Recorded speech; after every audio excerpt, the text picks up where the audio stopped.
Celui qui regarde cette vidéo voudrait être noir comme mon t-shirt.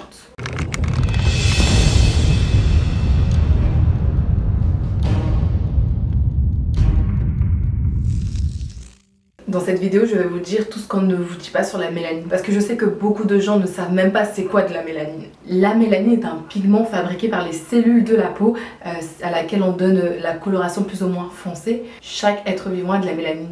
Par exemple, moi je suis à 60%. Étymologiquement, le mot mélanine vient du mot grec mélanos qui signifie noir. L'utilisation de ce terme noir remonte à l'Égypte antique, bien avant la destruction de son patrimoine culturel bien sûr, lors de l'invasion grecque. Et bien à cette époque-là, le mot noir était désigné par Khem, donc en gros Kemet, l'un des plus vieux noms de l'Égypte. Symboliquement, Kemet, la couleur noire avait un caractère divin.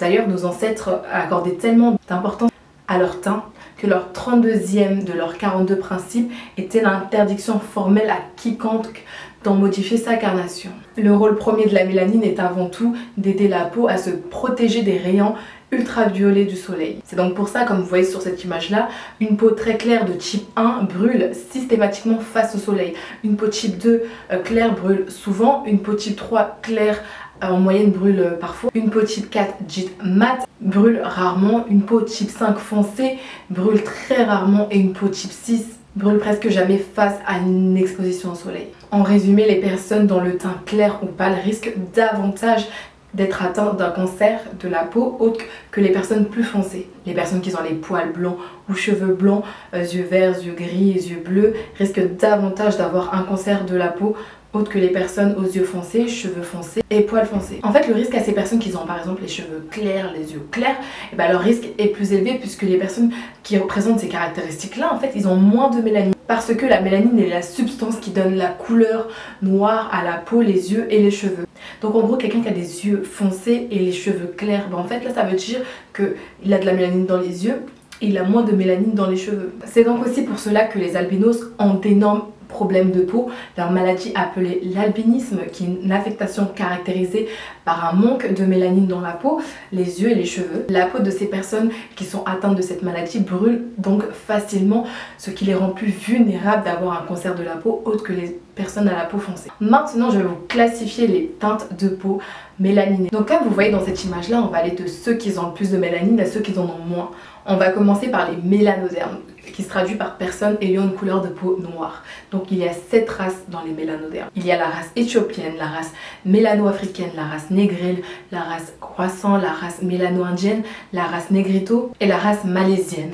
Ensuite il y a les australoïdes, qui désignent un ensemble de populations humaines dispersées et diversifiées d'Asie et d'Océanie. Ceux qui ont vu mes vidéos sur Instagram, j'avais parlé du génocide de Tasmanie. Et ben voilà un exemple des peuples australoïdes. Ensuite, il y a les xanthodermes qui se disent d'une personne dont la peau a une coloration jaune qui comprend au moins 8 races. Avec les ouraliens, tout ce qui est hongrois, finnois, estonien. Ensuite, il y a les paléo-sibériennes, les races nord-mongoles, sud-mongoles, centro-mongoles, la race indonésienne, la race polynésienne, la race esquimaude et la race amérindienne. Ensuite vient les locodermes qui se traduit par couleur de peau blanche. Donc originellement c'est des Européens en gros. Il y a 10 races chez les locodermes. Déjà il y a la race nordique, il y a la race est-européenne, donc tout ce qui est Bulgarie, Fédération de Russie, Hongrie, Moldova, Pologne, République tchèque. Ensuite il y a la race alpine, la race dinarique, donc tout ce qui est Serbie, Dinari, la race méditerranéenne, la race indo-afghane et la race aïnou. Bien sûr, je tiens à préciser que c'est que des images pour dire la couleur, les traits de ces ethnies de base, mais tout le monde sait que le monde a bien évolué depuis.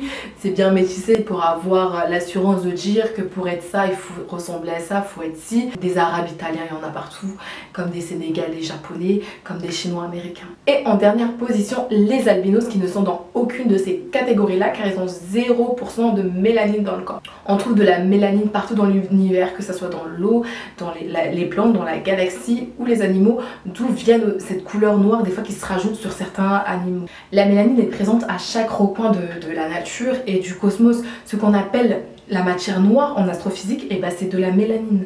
C'est donc pourquoi les galaxies, la mer, le sol, la nourriture contiennent tous cette substance chimique appelée mélanine.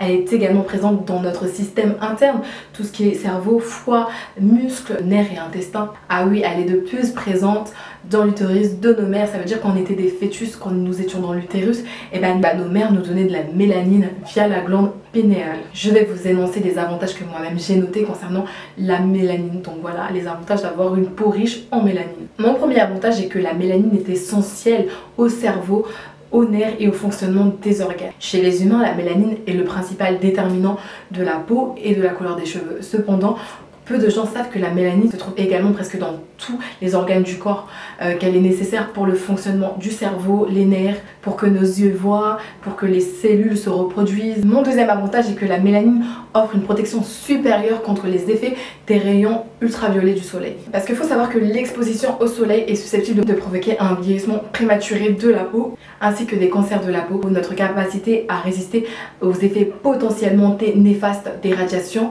ultraviolets dépend de la quantité de mélanine qu'on a dans notre peau. Mon deuxième avantage est que la mélanine donne à la peau une apparence plus jeune, parce que l'exposition au soleil est susceptible de provoquer un vieillissement prématuré de la peau. Les personnes à la peau sombre ont tendance à moins présenter de signes de vieillissement. Le dermatologue Susan Taylor, auteur de Brown Skin, fait remarquer que les noirs et les autres personnes de couleur ont généralement l'air plus jeunes que les personnes plus claires de peau en raison des niveaux élevés de mélanine dans leur peau. Un taux accru de mélanine protège ces détenteurs des dommages à court terme du soleil, ainsi que des signes à long terme du vieillissement comme les taches de vieillesse, les rides profondes et textures rugueuses de la peau. Et mon dernier avantage, c'est que la mélanine aide à la reproduction humaine, parce que la pigmentation foncée protège contre les dommages causés à l'ADN et absorbe la bonne quantité de rayonnement UV nécessaire à l'organisme, de même qu'elle protège contre l'appauvrissement en acide folique. L'acide folique qui est produit naturellement dans les légumes verts, feuillus, les grains entiers et les agrumes. Les femmes ont besoin d'acide folique pour conserver les ovules sains, pour une bonne implantation des œufs et pour le développement normal du placenta après la fécondation. L'acide folique est nécessaire aussi pour la production de spermatozoïdes chez les hommes. En gros, l'acide folique est essentiel pour la croissance du fœtus, le développement des organes et le développement du tube neural. Donc en conclusion, les femmes à la peau foncée ont le plus bas niveau de malformation du tube neural.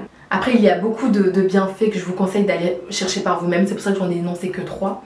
Comme pour les enfants noirs qui commencent déjà à ramper dès leur plus jeune âge, etc. Et le code de l'univers se trouverait peut-être dans la mélanine. En conclusion, la mélanine est une chance. C'est pourquoi le premier humain sur Terre ne pouvait que être noir, car l'Afrique étant le berceau de l'humanité à l'époque, il faisait une forte chaleur quand on ne pouvait que être noir pour supporter les rayons ultraviolets du soleil. En tout cas, merci à tous d'avoir regardé ma vidéo et je vous retrouve pour un prochain numéro.